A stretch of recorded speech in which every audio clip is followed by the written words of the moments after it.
તો ખેડૂત મિત્રો સ્વાગત છે ફરીથી એકવાર આપ સૌની પોતાની ચેનલ ખેડૂતની દુનિયામાં। તો દોસ્તો આજની વિડીયોની અંદર આપણે 10 મોટા અને મહત્વપૂર્ણ સમાચાર આજની આ વિડીયોમાં જાણીશું। વિડીયોને શરૂ કરતા પહેલા દોસ્તો હું આપ સૌને જણાવી દઉં કે જો આપ સૌ અમારી ચેનલ ખેડૂતની દુનિયા પર નવા છો તો ફટાફટ અમારી ચેનલને સબસ્ક્રાઇબ કરી દો, જેના લીધે દિવસભરના કામના સમાચાર આપ સૌને આ ચેનલના માધ્યમથી મળતા રહે। તો ચાલો દોસ્તો આજની આ વિડીયોને શરૂ કરીએ। તો દોસ્તો આજના સૌથી પહેલા મોટા અને મહત્વના સમાચાર આપ સૌની સામે આવી રહ્યા છે કે હવામાનની આગાહી ભારે।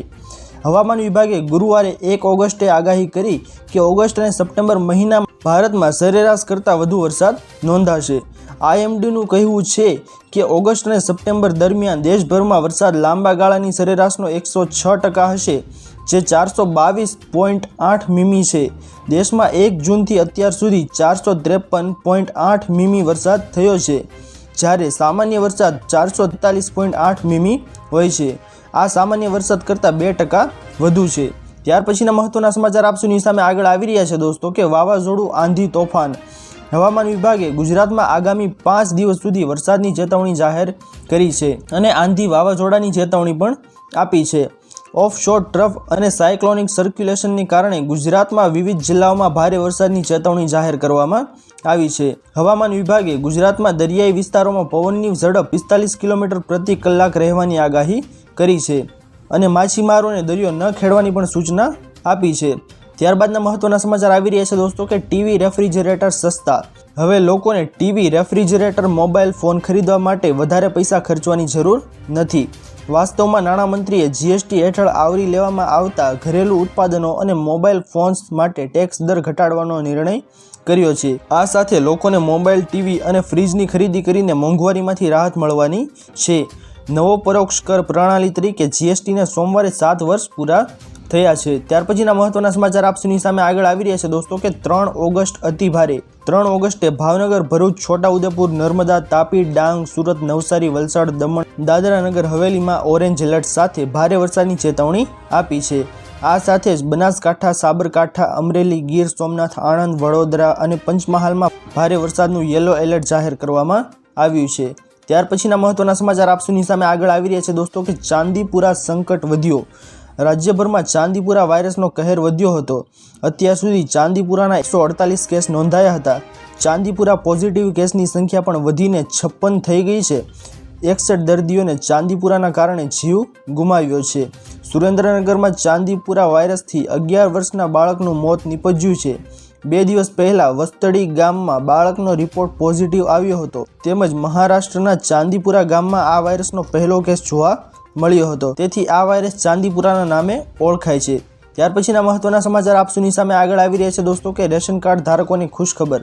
પુરવઠા વિભાગ દ્વારા રાજ્યમાં અંત્યોદય, બીપીએલ, એનએફએસએ, એપીએલ 1 અને NFSA national food security act હેઠળના એપીએલ 2 કેટેગરીના રેશન કાર્ડ ધારકોને કાર્ડ દીઠ તહેવારો સમયે 2 વખત સિંગ તેલ 1 લીટર દીઠ 100 રૂપિયાના ભાવે આપવામાં આવશે।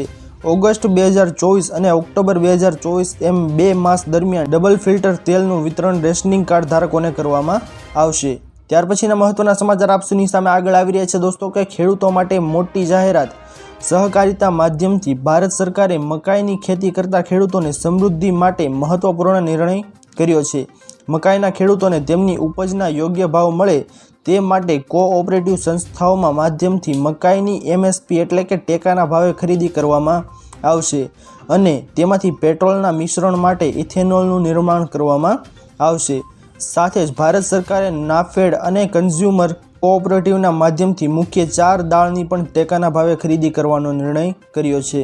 ત્યાર પછીના મહત્વના સમાચાર આગળ આવી રહ્યા છે દોસ્તો કે ભૂપેન્દ્રનો મોટો નિર્ણય। સીએમ ભૂપેન્દ્ર પટેલે શ્રમિક બસેરા યોજનાનો પ્રારંભ કર્યો છે।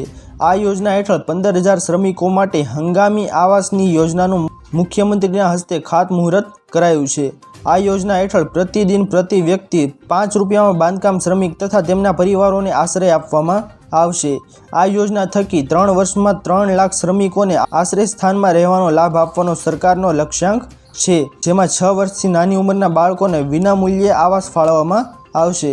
3 મોટા શહેરોમાં 15,000 હંગામી આવાસ બનાવવામાં આવશે। ત્યાર પછીના મહત્વના સમાચાર આગળ આવી રહ્યા છે દોસ્તો કે રાજ્ય સરકારનો મોટો નિર્ણય। રાજ્ય સરકાર દ્વારા કૌશલ્ય સાથે શિક્ષણના હેતુ સાથે રાજ્યમાં યુવાનોને કૌશલ્યને કેન્દ્રમાં રાખીને સ્કિલ સ્માર્ટ અભ્યાસ થકી રોજગારી આપવાના ઉદ્દેશ્યથી કૌશલ્ય ધ સ્કિલ યુનિવર્સિટીની સ્થાપના કરવામાં આવી છે। આ નવી સંસ્થાઓમાં ખેડૂત તથા ખેડૂત પુત્રોને 1200 રૂપિયામાં નજીવા દરથી ડ્રોન પાયલટ તાલીમ ઉપલબ્ધ કરવામાં આવશે। સામાન્ય રીતે આવી તાલીમ ખાનગી ક્ષેત્રે 50 થી 60 હજારમાં ઉપલબ્ધ થાય છે। તો ખેડૂત મિત્રો, આ હતા આજના સૌથી મોટા અને મહત્વપૂર્ણ સમાચાર। આશા કરું છું કે આપ સૌને આજના મહત્વના સમાચાર પસંદ આવ્યા હશે। જો પસંદ આવ્યા હોય તો વિડીયોને લાઇક કરવાનું ભૂલતા નહીં। ચેનલ પર નવા આવ્યા હો તો અમારી ચેનલ ખેડૂતની દુનિયાને સબસ્ક્રાઇબ કરી અને બાજુમાં આપેલા બેલ આઇકનને પણ પ્રેસ કરી દેજો, જેના લીધે દિવસભરના કામના સમાચાર આપ સૌને આ ચેનલના માધ્યમથી મળતા રહે। તો દોસ્તો, મળીએ હવે પછીના વિડીયોમાં। ત્યાર સુધી જય હિન્દ અને વંદે માતરમ।